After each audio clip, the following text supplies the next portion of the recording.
Pengine unachoweza kusema ni kwamba Stefan Aziz Ki kwa kiwango chake mwenyewe alichokionyesha msimu uliopita katika ligi kuu Tanzania bara mpaka sasa alichokifanya hakijafikia kile. Ndio, msimu uliopita alikuwa ndiye MVP, mchezaji bora katika ligi kuu Tanzania bara. Msimu uliopita alimaliza ligi akiwa amefunga mabao 21. Msimu uliopita alimaliza ligi akiwa na assist 8. Kwa lugha nyingine, alichangia mabao 29 kati ya mabao 71 aliyofunga Yanga katika ligi kuu Tanzania bara msimu uliopita na kutoa tena ubingwa kwa mara ya 3 mfululizo. Stefan Aziz Ki akichangia 41% ya mabao yote aliyofungwa na Yanga msimu uliopita. Stefan Aziz Ki akimaliza katika ligi akiwa ndiye mchezaji aliyefanya mashambulizi mengi kwa wapinzani, akipiga mashuti 90 huku mashuti 52 yakilenga lango na kufunga mabao kwa idadi niliyotoka kuielezea. Lakini hivi sasa Stefan Aziz Ki bado anaonyesha kiwango bora, kasoro tu ni kwamba ana changamoto ya kufikia kile alichokionyesha mwenyewe msimu uliopita. Ni kwa sababu gani? Mpaka sasa ndani ya Yanga wamecheza mechi 22. Yanga iko kileleni mwa msimamo wa ligi kuu Tanzania bara, ina pointi 58. Yanga imefunga mabao 58.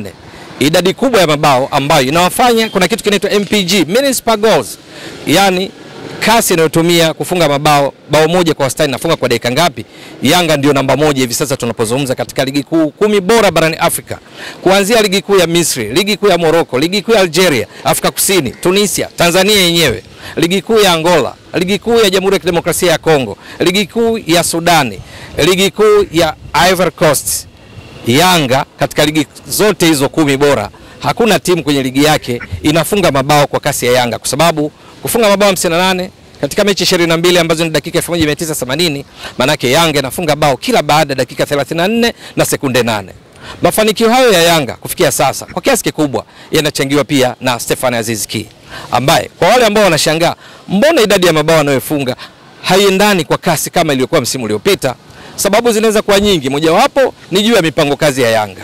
Msimu uliopita Yanga haikuwa na goalgetter wa uhakika pale mbele, haikuwa na mshambuliaji kinara mwenye kuhakikishia Yanga mabao. Kwa kiasi kikubwa ilikuwa inategemea kiungo ushambuliaji kutokea nyuma, mshambuliaji kinara ambaye ni huyu mchezaji wa kimataifa kutoka Burkina Faso Stefan Aziz Ki, akafanya aliyoyafanya. Lakini msimu huu kama ambavyo aliwahi kunukuliwa kabla ya ligi kuanza kwamba Yanga imempata Prince Mpumelo Dube, striker kutoka nchini Zimbabwe, walimpata kutoka Azam. Kwa sababu hiyo alieleza wazi, na ndicho ambacho kinatokea kwamba yale majukumu yale ya kufunga kwa kiasi fulani yanapungua kwake, kwa sababu anaelengwa target man wao ni yule mshambuliaji kinara ambaye ni Prince Mpumelo Dube. Mpaka sasa Stefan Aziz Ki, Yanga ikiwa imecheza mechi 22 kuonyesha ni kwa namna gani alivyokuwa muhimu, amecheza mechi zote 22. Katika dakika 1980 ambazo Yanga wameshacheza kwa mechi hizo 22, yeye amecheza dakika 1481. Kwa lugha nyingine, ushiriki wake katika mechi ndani ya Yanga, tunasema ile game involvement ni 75%. Ni kiwango cha juu mno.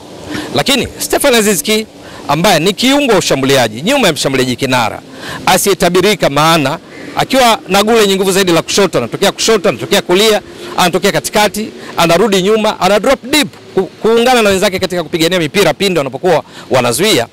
Yeye katika mechi hizo 22 katika dakika hizo 1481 Stefan Aziz Ki amepiga mashuti 56. Ndiye mchezaji mpaka sasa katika ligi kuu Tanzania bara, ambapo baadhi ya timu zimeshacheza mechi 23 kama Azam, aliyepiga mashuti mengi kuliko wachezaji wote katika ligi kuu Tanzania bara ambao ni zaidi ya wachezaji 400. Yeye ameshapiga mashuti 56, ndiye kinara. Anemfuatia kwa mbali katika upigaji mashuti Njasha Ahua, mashuti 51, 27 amelenga lango. Aziz Ki kwa mashuti 56 yaliolenga lango ni mashuti 26. Amefunga mabao 7, ametoa assist 7. Ameshachangia mabao 14 kati ya yale mabao 58 waliofunga Yanga. Sawa na tuseme goal contribution, tunasema mchango wa mabao kwa timu yake ya Yanga mpaka sasa ni around 24%.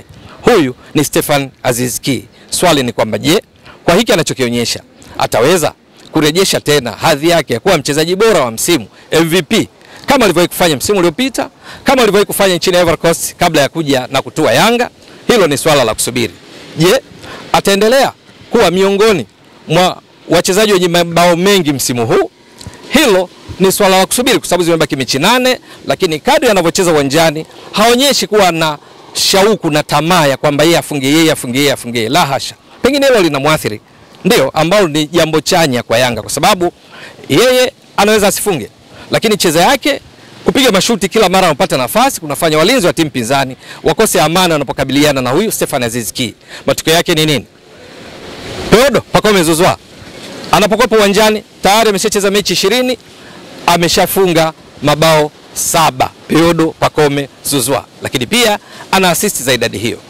Kuna Maxim Pia Nzengeli, mechi 18 tayari ana mabao 4 lakini ana assist 7. Lakini uchezaji huu wa Stefan Aziz Ki akiwa anajali zaidi katika kuhakikisha wenzake wanapata nafasi, sio tu kwa kutoa assist, sio tu kwa kufunga yeye, au sio tu kwa pre-assist, lakini pia kile kitendo cha kukosesha fursa wapinzani kwenye safu yao ya kiulinzi, kuwaharibia umbile la kiulinzi, kunatoa fursa sasa kwa Prince Dube. Mpaka sasa katika mechi alizocheza Prince Dube 21 ameshafunga mabao 10, ana assist 7, amechangia mabao 17. Aziz Ki ana mchango wake katika mafanikio ya Prince Pumelo Dube kufunga mabao haya. Lakini kuna Clement Mzize Walid, mpaka sasa tayari amepiga mashuti 39. Mzize ana mabao 10, ana assist 3. Ikumbukwe msimu uliopita Mzize Walid alimaliza ligi akiwa na mabao 6, assist 7, akichangia mabao 13. Hapa tunapozungumza Mzize tayari ana mchango wa mabao 13 aliofanya msimu mzima uliopita, lakini bado mechi 8 tayari amechangia mabao hayo. Kwa kiasi kikubwa inachangiwa pia na ile kucheza kama timu. Stefan Aziz Ki namba 10 anatoa fursa kwa wenzake pia kuchangia mabao kwa idadi hii inayoeleza. Inafanya Yanga iwe na uwezekano mkubwa wa kuvunja rekodi yake yenyewe katika upachikaji mabao. Kwa sababu gani? Msimu wa 2021-22 wakati wakitoa ubingwa wa kwanza wakiwapoka watani zao wa jadi Simba waliokuwa wametoka kutoa ubingwa mara 4 mfululizo wakiwa chini ya Nasreddine Nabi, Yanga msimu mzima mechi 30 walifunga mabao 49 tu. Leo hii mechi 22 tayari wana mabao 58. Msimu uliopita walichukua ubingwa wamefunga mabao 71. Leo hii wana mabao 58. Maana yake wana idadi ndogo tu ya mabao kufikia idadi waliofunga msimu uliopita, ambayo kwa Yanga tangu ligi kuu Tanzania bara ianzishwe kutoka kuitwa ligi daraja ya kwanza ndio best record msimu uliopita kufunga mabao 71, kwa sababu kabla ya hapo Yanga haijawahi kufunga mabao 71 kama msimu uliopita. Na sasa ina dalili za kwenda kuifikia rekodi yao wenyewe ya mabao 71 ama kuipita endapo tu Stefan Aziz Ki ataendelea kuonyesha kiwango anachokionyesha mpaka sasa. Je, itakuwa vipi? Ni swala la kusubiri. Wewe mtazamaji wa Mbwaduke Stats Sport Next Level. Lakini wakati tukihitimisha, ndio mtazamaji wa Mbwaduke Stats Sport Next Level, tambua kwamba sisi tunapewa nguvu kubwa na Wahenga Aluminium. Hawa ni wataalamu wa milango na madirisha ya aluminium pamoja na PVC, lakini pia wanafanya finishing kwenye jengo lako la kulifanya lionekane na mvuto wa hali ya juu, imara na madhubuti. Wahenga Aluminium wanakupa huduma pia kufanya hii finishing ya jengo lako, halafu unalipa kidogo kidogo. Wahenga Aluminium ni wakali wa hizi kazi. Wanapatikana jijini Dar es Salaam, lakini pia huduma zao wanazifikisha nchi nzima popote ulipo na pia nje ya mipaka ya Tanzania. Muhimu tu wasiliana nao kupitia nambari za simu unaziona hapo ili kuona namna gani utachangamkia huduma hizi za Wahenga Aluminium, wakali wa hizi kazi. Endelea kuunga mkono channel hii kwa kuhakikisha kama una subscribe, una share, una like na kucomment. Mwasilishaji wako ni mimi Ramadhani Mbwaduke almaarufu kama Mzee wa Data. Shukrani jazilan. Bye bye.